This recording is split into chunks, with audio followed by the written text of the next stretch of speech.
O patrimônio cultural em pauta na rádio da Universidade. Momento do Patrimônio. Produção e apresentação, Marcelo Coelho de Souza.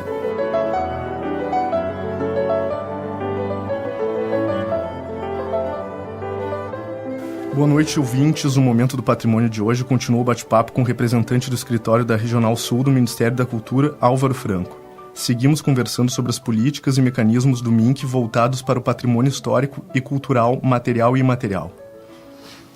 Boa noite, Álvaro. Seja bem-vindo, então, à segunda etapa do nosso programa, Momento do Patrimônio. Álvaro, além da restauração, a Lei Rouanet, ela prevê outras formas de ações possíveis ao patrimônio material, como, por exemplo, a manutenção dos prédios. Como é que funciona? Existe um plano específico para isso? Bom, Marcelo, eu vou responder isso pensando, tá? Já no que acontece na prática, assim, né, aqui no Rio Grande do Sul, em Santa Catarina e no Paraná, tá? O que acontece, né? A partir do momento em que se investe, né, ou que, né, se conta com um patrimônio histórico, né, enfim, ou um patrimônio cultural, né, eu acho que aqui vale fazer uma diferença, né. A Lei Rouanet apoia, né, a questão do patrimônio cultural contemporâneo e também, né, tradicionalmente, o patrimônio histórico, tá? Bom, esses dois, né, ramos, digamos assim, da expressão humana, tá, podem ser contemplados com projetos da Lei Rouanet. Ou seja, não é só, quando a gente fala em patrimônio, não é coisa, posso usar no popular aqui, não é só coisa antiga, não é só prédio velho, tá? Certo?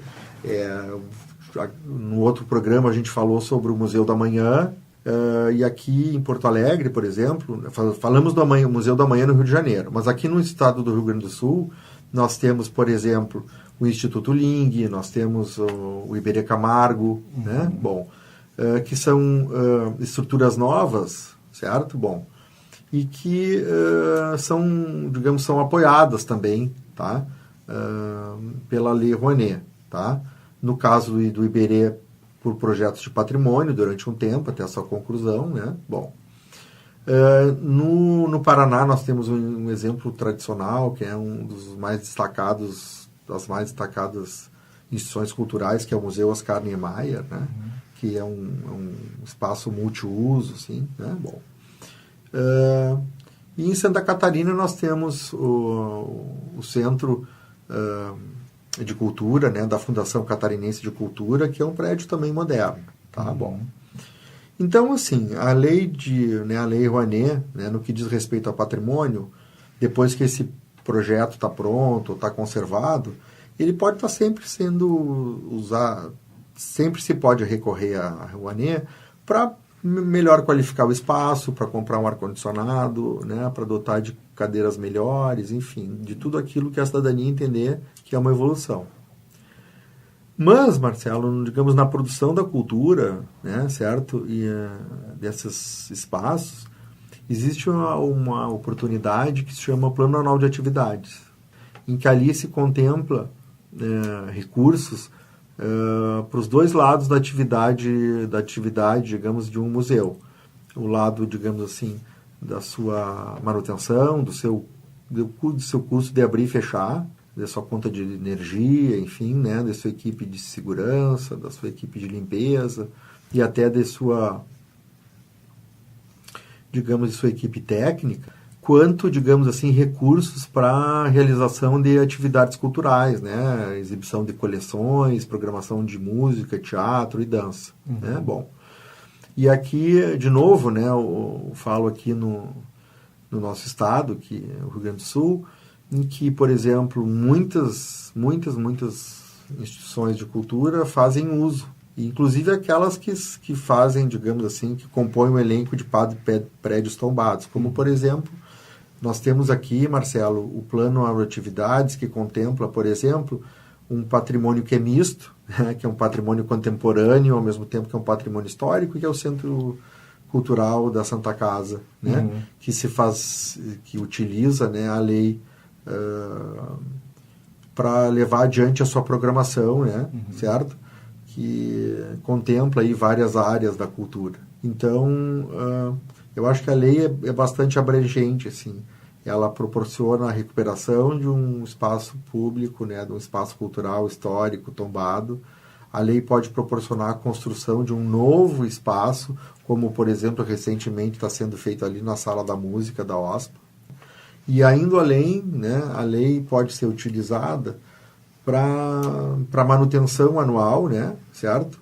Para os custos de operação de uma unidade cultural enfim, e para fazer frente aos custos do conteúdo cultural, né, daquela entidade. Ótimo. E, Álvaro, antes de seres nomeado diretor da representação regional Sul do MINC, tu atuavas como produtor cultural, principalmente na área de patrimônio histórico. Quais os principais desafios que tu viu nesse segmento quando tu atuava do outro lado, digamos assim? Bom, Marcelo, o que eu vejo, assim, né, a gente conversando com outras pessoas do segmento, né, com os arquitetos, com os historiadores, com o pessoal que trabalha nos institutos de patrimônio, seja, né, no IFAI ou no IFAM. IFAI é o Instituto de Patrimônio do Estado. O patrimônio cultural é muito rico aqui. A gente não tem uma tradição, tá? Bom, mas só que esse patrimônio, digamos, mesmo sendo muito rico, né, a gente pode fazer um corte dizendo o seguinte, que existem aqueles prédios que são públicos, tá? Ou semipúblicos, né? Ou seja, integram o patrimônio de um estado, ou de uma prefeitura, ou são, digamos, prédios de clubes, de associações, etc. Bom, e tem aqueles prédios que são tombados, que são privados, né? Que são, enfim, casas, né, de particulares. Bom, a gente tem ainda aqui, não tem uma tradição de investir na preservação de prédios privados, assim, certo? Claro que existem exemplos que isso aconteceu, né? Bom, mas eu digo em termos de lei de incentivo, tá? Incentivo fica muito ligado à questão dos prédios públicos ou semi-públicos, vamos dizer assim. O que está correto. Mas me preocupa, assim, sempre me preocupou ao longo do tempo, né, da gente criar uma alternativa, né, quando o proprietário não tem os recursos suficientes para fazer a recuperação, que a gente pudesse ser efetivo nisso, né. Agora nós estamos, né, no mês de maio aqui de 2018 e nesse final de semana aí teve um acidente, né, num prédio histórico, que é a chamada Casa Azul, na esquina da Riachuelo, ali com a Marechal, né, com a queda de paredes e tal, um imóvel que já está bem degradado, né, bom, e que, pelo que se sabe, né, os proprietários não têm o recurso para reconstruir, enfim. Então, eu acho que nessa questão de patrimônio, Marcelo, a gente pode passar uma tarde falando sobre isso. Eu acho que a população gaúcha, né, o nosso meio cultural valoriza muito o prédio, a questão do tombamento e a questão dos prédios históricos, que contam e fazem parte da nossa história, seja, né, contemporânea, né, ou, enfim, mais antiga. Estamos aqui num prédio da URGS e a gente vê como a população valoriza, enfim, como a universidade também tem se preocupado de recuperar e manter esse patrimônio histórico. Então, eu acho que, na verdade, a gente vive num mundo de carências econômicas, né? E que, às vezes, alguns ramos do patrimônio ficam descobertos. Com relação ao incentivo, acho que ele funciona bem aqui no Estado, né? Enfim, os projetos, em sua grande maioria, captam, né? Seja o recurso de ICM, né? Que é da lei estadual, ou o recurso federal, que é, né, do imposto de renda das pessoas jurídicas e pessoas físicas. Então, acho que nós temos uma boa tradição disso, sim.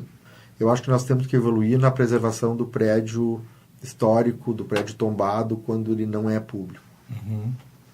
Inclusive, é importante falar aqui que o prédio de onde falamos aqui da rádio da universidade, ele está em fase de captação de recursos pela Rouanet, um projeto de acessibilidade, né?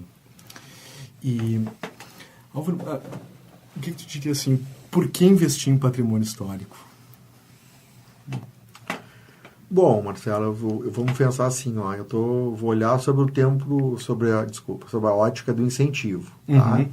Então, assim, eu sou né, enfim, desde antes de iniciar a minha participação aqui, né, como representante regional do Ministério da Cultura, tá? Eu acho que eu acredito muito no poder dos símbolos, tá? Que a humanidade produziu e produz. A música, a dança, o teatro, a arquitetura, o artesanato e todas aquelas manifestações, desculpe, que nos ajudam a superar os momentos difíceis, que nos ajudam, acho que hoje a cultura vive um momento bastante delicado da nossa sociedade, né? E o papel da cultura, acho que é isso, né? Também é ajudar na superação da ignorância, da intolerância, do individualismo.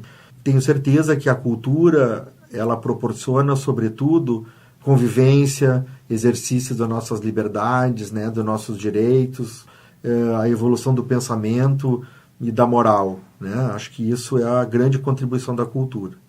Com relação ao patrimônio histórico, né, ao patrimônio cultural, a arquitetura, né, bom, Marcela, faz parte da nossa identidade, né, nos perguntam, né, qual é o teu nome e qual é o teu endereço. Então, eu acho que os endereços da cultura, eles têm essa característica, eles nos dão identidade. Eu acho que eu sou quem eu sou um pouco porque eu passo na frente, porque eu vivo no Teatro São Pedro, porque eu gosto de ir no Margs, porque eu gosto de ir na Praça Alfrândega, porque eu gosto de ir na Redenção, né? E de passear pelas ruas de Porto Alegre. E acho que investir em patrimônio é isso, é investir na nossa identidade, certo? Existe uma máxima, né, de gestão e de articulação mundial que é, né, think global, act local, né? Enfim, pense globalmente, haja localmente. Então, quando a gente está falando de incentivo, nós estamos falando necessariamente de uma marca, tá? Que decide colocar o seu imposto, né? Exercer esse direito que o poder público lhe confere, né? De escolher aonde vai botar um pedaço do seu imposto. No momento que escolhe patrimônio, está escolhendo isso. Basicamente, se identificar e valorizar a nossa identidade. Seja ela a identidade sul-rio-grandense, né? A identidade do gaúcho, seja a identidade do catarina, seja a identidade, né?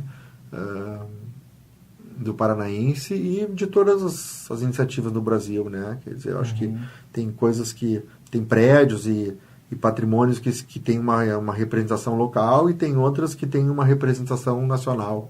Acho que somos também um pouco a arquitetura de Brasília, somos, né?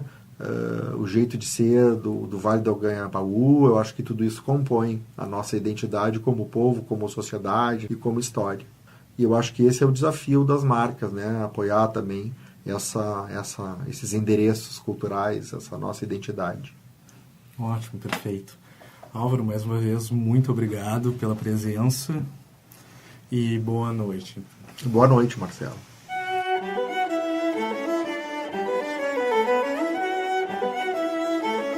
Chegamos ao fim da segunda entrevista com o representante da Regional Sul do Ministério da Cultura, Álvaro de Almeida Franco. Boa noite a todos e uma ótima semana. O Momento do Patrimônio é produzido pelo setor de Patrimônio Histórico da Superintendência de Infraestrutura. O SPH coordena o projeto Resgate do Patrimônio Histórico e Cultural da URGS, que é responsável pela restauração, manutenção e pela adaptação às demandas contemporâneas do conjunto edificado da universidade. O projeto de acessibilidade do prédio da Rádio da Universidade está em fase de captação de recursos pela Lei Federal de Incentivo à Cultura. Para saber como contribuir, acesse o nosso site urgs.br/patrimônio histórico. Este programa teve produção e apresentação de Marcelo Coelho de Souza, gravações e mesa de áudio Jefferson Gomes.